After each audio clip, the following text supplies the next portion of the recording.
এই তো চলে এসেছি পরীক্ষা দিতে। আজকে পরীক্ষা আমাকে পাস করা থেকে কেউ আটকাতে পারবে না।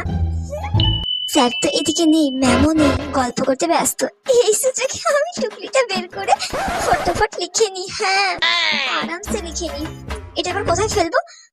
ওই বেঞ্চের তলায় ফেলে দিই। হ্যাঁ, আর একটা বের করি। স্যাররা তো গল্প করতে ব্যস্ত। ঢিঙ্কা চিকা ঢিঙ্কা চিকা, হা হা হা হা। পুরো 1 মাস ধরে বসে বসে টুকলিগুলো করেছি যত্ন করে। আজকে সেগুলো কাজে দিচ্ছে। চাই বাবা, ফটাফট লিখে নি। ম্যাম তো নেই, গল্প করতে ব্যস্ত বাইরে। ফটাফট লিখতে হবে, এদিকে কেউ চলে আসার আগে। কি করি এটা? জানালা দিয়ে ফেলে দিই।